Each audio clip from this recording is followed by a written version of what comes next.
Bienvenidos a Inversión y Desarrollo. El día de hoy les presentaremos la segunda parte del programa Desarrollo Integral de Guatemala, entrevistando al doctor Armando de la Torre, director de la Escuela de Ciencias Sociales de la Universidad Francisco Marroquín.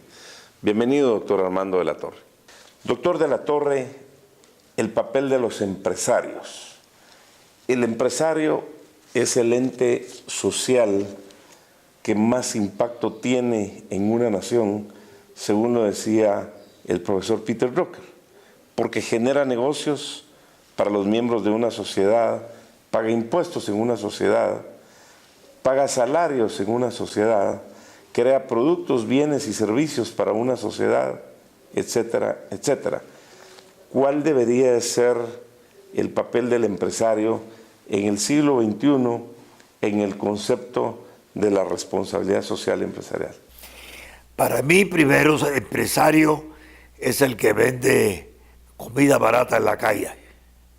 Empresaria es las mujeres que trabajan en los mercados. Hay empresarios a todos los niveles y hay que respetarlos. Pero a su vez el empresario tiene que respetar las leyes y pagar sus impuestos. Sin eso no es buen empresario. Sin eso es un ladrón con éxito. Entonces, el empresario se debe fomentar el espíritu empresarial a todos los niveles, desde la primaria o desde la preescolar. Cuando los niños hacen su fiestecita o su colecta vendiendo jugos que les hizo la mamá en su cocina y él aprende a vender por 5 centavos un jugo de naranja a sus amiguitos, ya es empresario, ya se le enseña a ser empresario. Entonces, el espíritu empresarial es importante, decisivo, y tiene que ser libre, lo más libre posible, dentro de la ley. Dentro de la ley, sobre todo de las leyes tributarias.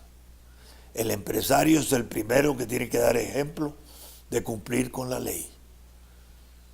Por supuesto, si los diputados son honestos, otra gran discusión muy importante, si son honestos, si son medianamente inteligentes, si son medianamente educados, sabrán lo importante que es el empresario y no lo tratarán de coaccionar, de sobornar o de explotar en cualquier forma en beneficio propio. No, el empresario hace una función social, la más importante, quizás genera empleos, pero de nuevo, solo si es dentro de la ley. Si es fuera de la ley, es un pirata más. Debemos de fomentar la empresarialidad y, como usted muy bien dice, desde el micro para que se convierta en pequeño, el pequeño en mediano, el mediano en grande y el grande que pueda crecer más. Ahora, en cuanto al espíritu emprendedor, Guatemala es un país muy emprendedor. Hay mucha gente que tiene cualidades para ser pintores, para ser arquitectos, en la historia, en la música. ¿Qué debemos hacer para fomentar ese espíritu emprendedor? Mire, el doctor Fritz Thomas, que fue decano de Economía de la Universidad Marroquín y escribe en la prensa, yo le recomendaría que hablara con él porque él ha hecho unos estudios e investigaciones interesantísimos sobre la empresarialidad entre los guatemaltecos comparado con el espíritu empresarial en otros pueblos. Y resulta que por lo menos en la América Latina, Guatemala es uno de los países más empresariales que existen, pero informales, al margen de la ley, sin la seguridad jurídica de su propiedad, ni de poder acudir a bancos para préstamos porque es informal, ni de hacer contratos que se respeten. Entonces, Si usted quiere ver el espíritu empresarial al máximo en Guatemala, vaya al Mercado Central a las 4 de la mañana y ahí ve un hombre que llega a esa hora, a las 4 de la mañana, sencillo, humilde, y viene otro también sencillo y humilde que viene en un camión de Chimaltenango con naranjas, cargado de naranjas, por ejemplo, o limones, ponemos limones. Y el otro le pregunta a él, en su manera de hablar que tienen ellos tan simpática, de dialecto, bueno, ¿y en cuánto me das ese camión? Pues este camión cuesta la carga 9,000 quetzales. Bueno, yo me quedo con el camión y a las 7 de la noche te pago los 9,000 quetzales. Durante todo el día laboral, el que compró un camión se mata por vender la carga del camión por 11,000 quetzales. Y a las 7 de la tarde, puntualmente, sin testigos, sin notarios, sin actas, sin nada, va y le dice, aquí están tus 9,000 quetzales y yo me gané 2,000 más. Eso es empresarialidad correcta y honesta. Y curiosamente ahí no hay policías. Pero claro, el que viola un contrato en esos lugares posiblemente amanezca muerto al día siguiente o dentro de 3 días después. Justicia informal, que no se debería hacer, debería haber justicia formal. Pero aquí la informalidad es arrolladora y dentro de la informalidad se da también la empresarialidad informal. Lo que tenemos que luchar es porque toda la empresarialidad sea formal. Nosotros estamos en Guatemala sobrelegislados. El Congreso debería deslegislar más que legislar más, para que así la gente se sienta movida a pasar al campo formal y entonces todo es posible. La producción, la inversión, la exportación, los tratados comerciales. El país en 15 años duplicaría su Producto Interno Bruto. Primeramente, Dios, estamos llegando a una nueva etapa donde se puede hacer eso, doctor de la Torre. Muchas gracias, doctor de la Torre, por sus conceptos. La conflictividad social, ¿cómo podemos erradicar esa conflictividad social para traer inversiones responsables que cumplan la ley, para que realmente sean un polo de desarrollo en las comunidades donde lleguen las inversiones? Cerrar los canales que subsidian a los que crean la conflictividad social. Noruega, un poco menos, Suecia, Holanda y otros países, Canadá, Estados Unidos, tiene grupos de gente cercanas a los gobiernos respectivos que le pasan dinero a todos los grupos subversivos de Guatemala, porque los subversivos de Guatemala van allá, el gobierno no va, van allá y le dicen que son víctimas de la explotación capitalista, imperialista, que los ayuden, y los otros los europeos, yo he vivido 14 años en Europa y la conozco muy bien, de cabo a rabo, pues creen esos pobres infelices. Bueno, pues démosle dinero. Debemos erradicar esa conflictividad porque a quien más les afecta es a la gente que tiene necesidad de un trabajo a donde llegan esas inversiones. A la gente pobre es a la que más le afecta la conflictividad. Totalmente de acuerdo con usted. Vamos a un corte y luego continuamos con inversión y desarrollo.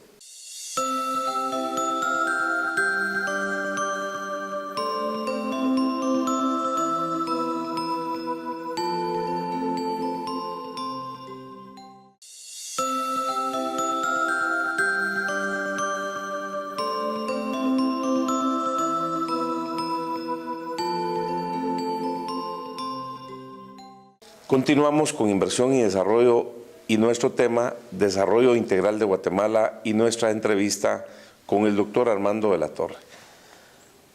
El tema de la transparencia, cómo utilizar adecuadamente, de forma eficiente y efectiva, los recursos públicos en el gobierno nacional y en los gobiernos municipales? Mire, el ideal sería tener una auténtica república. No estoy diciendo democracia, estoy diciendo república. Por supuesto que la república es democrática, pero lo importante es la república, porque la república significa división de poderes, que se vigilan mutuamente para que todos se mantengan en el cauce debido. Y entre la división de poderes están los medios masivos de comunicación, que informen de todo lo que pasa en el gobierno, pero con veracidad, de gente que no sabe y se atreve a opinar, y a opinar sobre datos falsos y equivocados, que eso hace mucho daño. La transparencia sería, ahora tenemos un medio magnífico, la transparencia, la revolución digital, que todo lo que hace el gobierno, menos los que prescribe la Constitución, que son asuntos delicados militares y diplomáticos, todo se ponga en Internet. Yo quisiera saber cuánto ha pagado el Estado de Guatemala, por ejemplo, en reparaciones a los que reclaman que fueron dañados por el Ejército Nacional y que son guerrilleros. Ahí se va a encontrar unos cuantos nombres de diputados y de personas muy conocidas del activismo social de Guatemala que han recibido millones de quetzales de los contribuyentes, también de los más pobres, como reparaciones por supuestos de sufrimientos del conflicto armado. Nadie sabe nada, todo se mantiene en secreto. Todo debería ser publicable. Cuánto gana el presidente, cuánto gana el vicepresidente, cuánto ganan los diputados, quién se asocia con quién. No hay problema. Lo único que no debería hacerse público son las cuentas bancarias, porque este es un país de secuestradores. Hay muchos secuestros y se le priva la propiedad de la gente por criminales con toda facilidad. Pero todos los actos del gobierno, no que estén en el Diario de Centroamérica los decretos, todo el presupuesto nacional, su gasto diario, puede publicarse hoy por Internet y cualquiera pueda accesar a la fuente de información sobre el presupuesto nacional y el gasto diario y hacer sus análisis y recomendaciones. En el marco de un Estado de Derecho, en una república democrática. República democrática. Bueno, la república siempre es democrática, porque no puede ser de otra manera. Si una vez que se divide el poder, ya responde más a la voluntad popular. El poder cuando se concentra y sobre todo cuando se oculta es lo peor. El poder secreto, el de Maduro en Venezuela, el de Castro en Cuba o el de Hitler en Alemania en su época y Stalin en Rusia en su época. La secretividad del Estado, sobre todo en el área económica, es peligrosísima. Peligrosísima. Y aquí en Guatemala hay muchas fortunas privadas que se hicieron secretamente al amparo de privilegios del Estado. En eso coincido con los socialistas de la izquierda, pero claro, en lo demás no, porque ninguno de ellos trabaja, ni produce, ni crea empleo. El fortalecimiento institucional, factor crítico de éxito en los países que usted ha mencionado que han alcanzado el desarrollo. ¿Qué debemos hacer para fortalecer estas instituciones y también en el área de la transparencia que usted explicaba acertadamente ahora? Que la ley sea respetada, aplicada, porque el que roba y sale impune volverá a robar. El que asesina y sale impune volverá a asesinar. El que secuestra y sale impune, igual. El que miente y sale impune, se volverá a mentir. Entonces, eso lo debería hacer el Poder Judicial, pero el Poder Judicial es el más impune y corrupto de todos. Entonces, el instrumento para tener eso, Estado de Derecho, justicia, confianza, paz, tranquilidad, orden, es el más dañado de los organismos del Estado. Hay jueces buenos, hay magistrados buenos, pero son las excepciones. Entonces, hay que educar desde el jardín de infantes, desde preescolares, a los niños según su capacidad creciendo, hasta los adultos ya con doctorados y premios Nobel, a respetar la ley y la moral, los preceptos morales, a decir siempre la verdad, transparente, a respetar el derecho ajeno. Si tú quieres que respeten tu derecho, empieza por respetar el derecho ajeno. Vea usted cómo es el tráfico. Una competencia a ver quién se impone, con el carro más grande o más veloz, o simplemente con los insultos más hirientes. Eso es un fallo profundo de la sociedad. Nuevamente estar en el cumplimiento de las leyes, las normas, las políticas y los procedimientos. Las normas. Si hay una norma que no me gusta, promueve que se cambie pacíficamente dentro de la ley. Pero mientras sea ley o sea norma, hay que respetarla. Hay que respetarla. La cooperación internacional. ¿Qué tipo de cooperación internacional debemos tener y aceptar en Guatemala? Yo solo aceptaría cooperación internacional para desastres naturales y nada más. Porque, como dijo Juan José Arévalo, si yo recibo ayuda del extranjero, eso lo dijo él, ayuda externa, con una mano recibo la ayuda y con la otra entrego la soberanía, que es lo que está pasando en Guatemala. Eso no es tolerable, no se puede hacer. La cooperación internacional solo para desgracias naturales es aceptable. Todo lo demás es soborno, es precio, es compra, es esclavitud. Totalmente de acuerdo. Tenemos que aceptar la única cooperación que vaya en los objetivos y las metas que nosotros los guatemaltecos definamos y que contribuyan al desarrollo económico y social en el respeto de la ley. Y si es posible, con préstamos reembolsables, no ayuda gratuita. ¿Por qué los que pagan impuestos en Polonia van a tener que pagar por lo que no hacemos nosotros con nuestros impuestos en Guatemala? Es injusto. Me parece. Vamos a un corte y luego continuamos con inversión y desarrollo.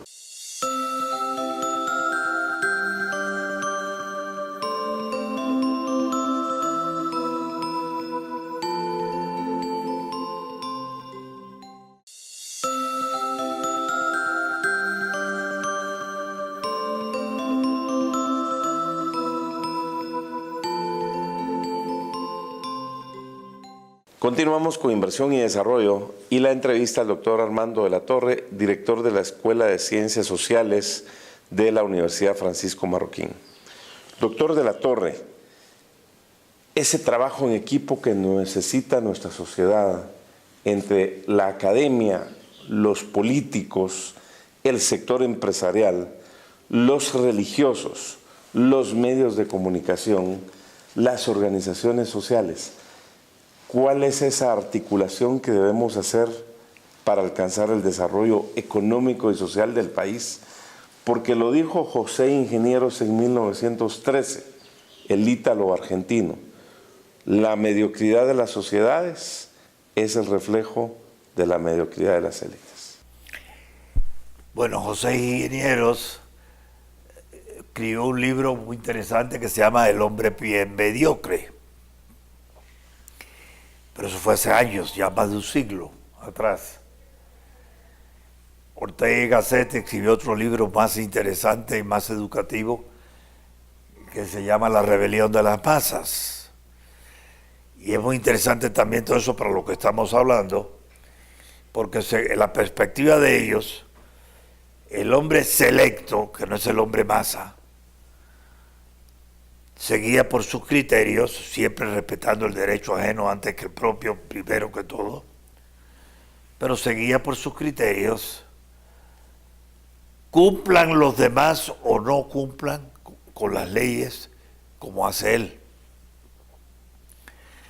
Va a trabajar, trabajen los demás o no, con independencia suya, él trabaja. Cumple con sus contratos, aunque los demás no cumplan con los contratos. O sea, es un hombre que se guía por su propia conciencia estricta e individual, selecto. Massa. El hombre Massa dice, yo seré puntual cuando los demás lo sean. Yo seré muy laborioso cuando los demás sean laboriosos. Yo seré respetuoso de la ley cuando los demás respeten la ley. Entonces, el selecto decide por sí mismo, es un hombre libre, cumple con sus obligaciones, cumplan los demás o no. El Massa siempre espera que otro primero haga y entonces él limita. Y por otra parte, un sociólogo norteamericano cuyo nombre ahora olvido, dada mi edad olvido muchas cosas, decía que los electos en las sociedades todas no pasaban del 2% de la población. El resto era más. 2-3%, una minoría pequeña. Pero tenemos que tener por lo menos esa minoría pequeña que sirva de ejemplo, de acicate para el resto, para hacer las cosas como deben ser. Yo creo que las élites, las minorías, son las únicas que pacíficamente, dentro de la ley, pueden contagiar a los demás con las cosas buenas. No podemos pretender cambiar un país esperando que los demás cambien si nosotros no cambiamos. Y con una minoría de 2-3% que haga eso, cambiamos al país. ¿Qué le diría usted a los políticos, doctor? Que si quieren hacerse ricos, no se metan en política. Hay otros medios para hacerse ricos. La política no es para hacerse ricos. No es para salir de pobre, como dicen aquí. La política no es para eso. Si tú vas a meterte en política para ser de pobre, mal hecho. Salte de la política. Ahora, si ya tú saliste de pobre y quieres servir a tu país, entonces no hay tanto peligro de que caigas en la tentación de robar y entonces métete en la política. Pero yo solo diría, aconsejaría por lo menos moralmente, que nadie que quiere hacerse rico se mete en política a menos que ya lo sea. Si es rico, está bien, hay menos peligro. No siempre se elimina del todo, pero hay menos peligro de que defraude a los contribuyentes pobres que pagan sus impuestos siendo pobres, a él, de donde sale el salario del político, que es el empleado del pobre, y debería ser fiel al pobre, debería ser fiel al contribuyente. Su dueño, su director, su jefe es el pueblo que paga impuestos. Entonces, si tienen esa clara conciencia los políticos, serían mejores políticos. ¿Cuál es su mensaje final para toda la población de Guatemala que nos ve, para los distintos países a donde llegamos en América Latina y el Caribe? Son muchas cosas, pero yo diría que tratándose de políticos, si es a ellos lo que se refiere, aprendan de los mejores. Aquí hubo un Arturo Gerbruger, un hombre íntegro, ejemplar. Que yo sepa, Juan José Arévalo fue otro hombre íntegro y ejemplar. Que yo sepa, el coronel Urrutia se llamaba, el que le dio el golpe de Estado a Méndez Montenegro. No, a Méndez Montenegro, ahí digo las Fuentes. Peralta Zurdia. Era un hombre honrado. Entonces, sea socialista, comunista, capitalista, militar, sacerdote, maestro, el político está para servir y no para servirse de los contribuyentes. Y por eso tiene menos tentaciones el hombre con éxito profesional y económicamente seguro meterse en política que el hombre que quiere salir de pobre y por eso se mete en política. Malo. no va a respetar a los contribuyentes, los va a explotar, los va a robar, los va a mentir.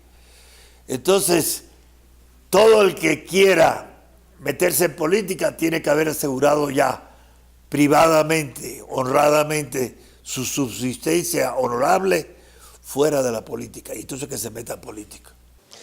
Y para que alcancemos el desarrollo integral, ya un mensaje para toda la población.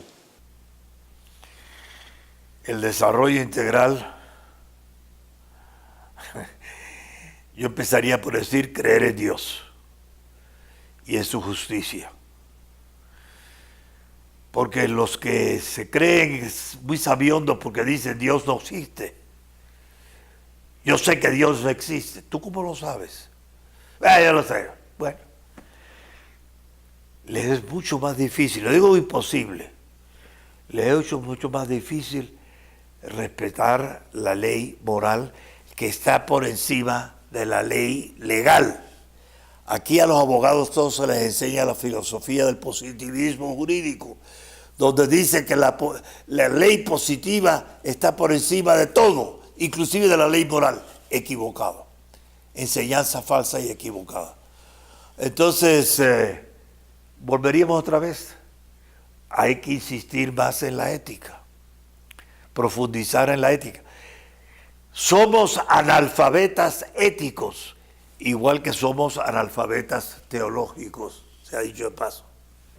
Uno de los pueblos más ejemplares que hay para mí en el mundo es Japón.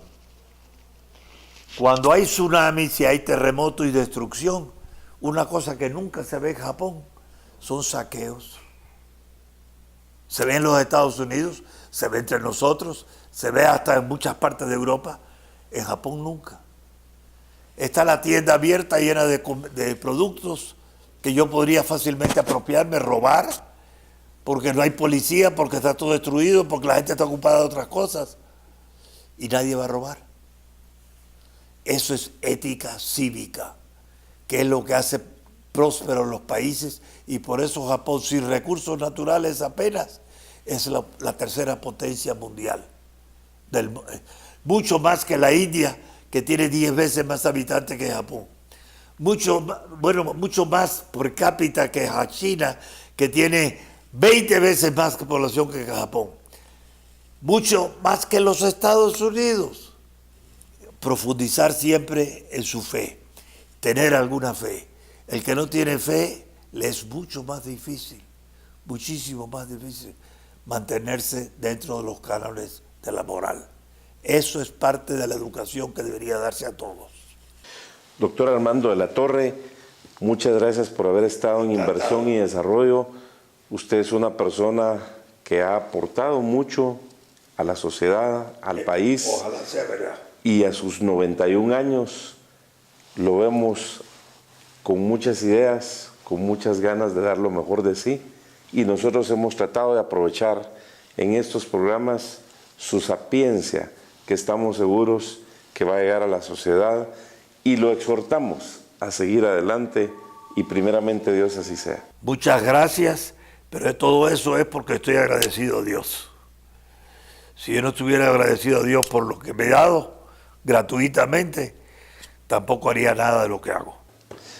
Les agradecemos por haber estado en Inversión y Desarrollo, y les invitamos para que nos acompañen la próxima semana en otro programa tan interesante como el de hoy. Cuando pienso en mi Guatemala, el más bello paraíso, tan grande en historia, tan lleno de vida.